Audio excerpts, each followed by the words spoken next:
बुद्ध की एक कहानी है कि आनंद ने पूछा बुद्ध से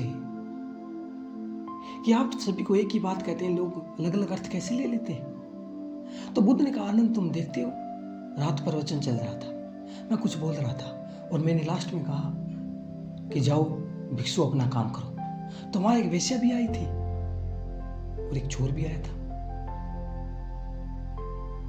तो चोर ने सोचा कि अपना काम करो, तो अपना काम क्या है, रोजी रोटी है, चोरी बस बहुत सुन लिया बुद्ध को, अपना काम करो। और वेश्या ने भी सोचा कि बस बहुत हो गया, अब अपना काम भी करो, कि रोजी रोटी भी कमानी है, अपना धंधा भी चलाना है। तो लोग अपने अपने हिसाब से समझ लिए, चोर ने अपने हिसाब से समझ लिया और वेश्या ने अपने हिसाब से समझ लिया। लेकिन बुद्ध ने कहा ध्यान के बारे में, होश के बारे में। लेकिन आदमी अपने हिसाब से अर्थ ले लेता है। अब तो मनोवैज्ञानिक भी कहते हैं अगर आपको कोई बात बताए तो आप 10% ही सुन पाते हैं, इससे ज्यादा नहीं समझ पाते।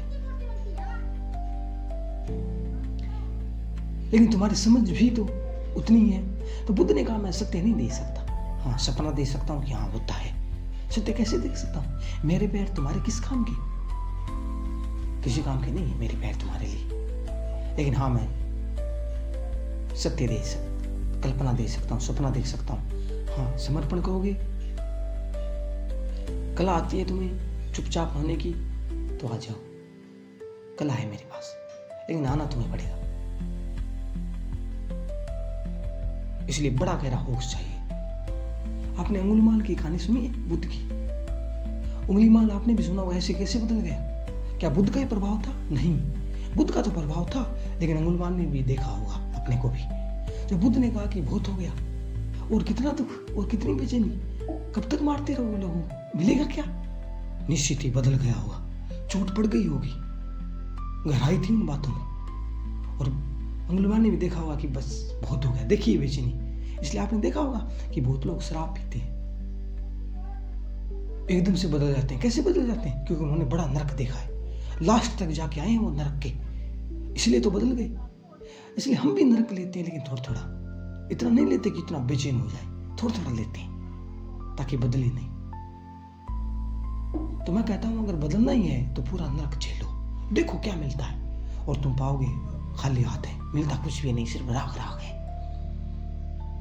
बदलना आसान होगा, लेकिन हम चलते रहते हैं सुख दुख में। जब दुख आता है तो सुख की कल्पना करते हैं, जब सुख आता है तो और सुख की कल्पना करते हैं। हम बेहोशी में नीचे चले जाते हैं, हम भोगते ही नहीं, हम भविष्य में चले जाते हैं। जब दुख आता है तो कल्पना करता है आदमी सुख की, स्वर्ग की, कि किसी तरह ये दिन निकाल दो, कल तो स्वर्ग आने ही वाला है। और आज की वो दुख से वंचित रह जाता है, तकलीफ झेल नहीं पाता। हर चीज को आदमी आगे सरका देता है मन कि कल कुछ होगा। अगर पता चल जाए कल कुछ नहीं होगा, हमारी आदतें आज कल में चली जाएंगी, तो आदमी अभी गिर जाए, कोई आशा नहीं। तो मनोवैज्ञानिक कहते हैं आशा चलाती है आदमी को, कल कल, लेकिन चल नहीं पाता आदमी, गिरता चला जाता है, मिलता कुछ भी नहीं। लेकिन फिर भी लगता है कि मिलेगा। और तुमने भी बहुत बार देखा होगा, कहीं ऐसा तो नहीं कि तुम रेस से तेल निचोड़ने की कोशिश कर रहे हो जहां कुछ है ही नहीं। हर आदमी आशा करता है कि कुछ मिलेगा, और हर आदमी के मन में कल्पना रहती है, सपन देखता ही रहता है कि कुछ ना कुछ होगा। बस आज का दिन निकाल लो, झेल लो किसी तरह, बस कल तो सुख आने ही वाला है। लेकिन कभी आया? कोई 70 साल जी लेता है, कोई 80 साल जी लेता है, कोई 20 साल जी लेता है, अनुभव तो कहता है, और एक निष्कर्ष ये निकाल लेता है कि आनंद है ही नहीं, होता तो मिल जाता। लेकिन कला चाहिए होश की। असार में सार को देख लेना, देख लेना जहां तुम जा रहे हो कि वहां कुछ है। मस्ती या सिर्फ पागलपन, या सिर्फ बेहोशी, या सिर्फ आते गहरी, तो अपने होश को बनाना। लेकिन हम आंख खोल के नहीं देखते, हम बेहोशी में देखते हैं। अगर होश से देखो तो आपको जानकर हैरानी होगी, आपके 90% सपने टूट जाएंगे अपने आप। लेकिन होश से नहीं देखते हम, क्योंकि अगर सपने टूट जाए फिर क्या करें? हाथ खाली रहते हैं, और कुछ पता नहीं हमें विधायकता का, इसलिए हम सपने टूट नहीं देखते, हम रस लिए चले जाते हैं।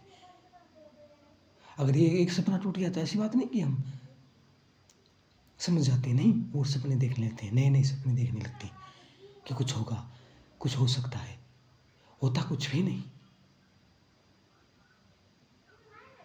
सिर्फ मिलती है बेचैनियाँ, तकलीफ। इसलिए बुद्ध ने कहा परमार्थ को छोड़ो, देखो होश से।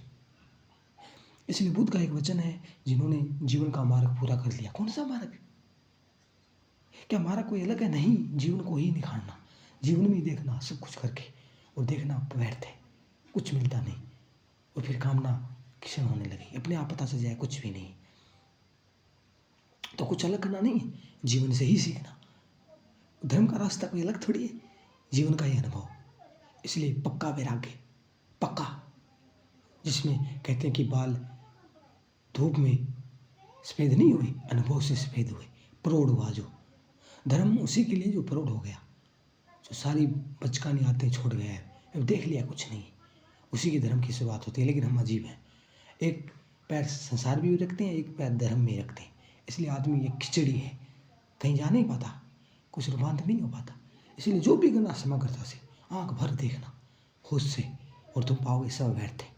फिर होगी विधायकता, होश, बोध, एक दूसरा मार्ग, और वो मार्ग तुम्हारे अंदर ही होगा, तुम पाओगे अलग हो, होश से भरे हो।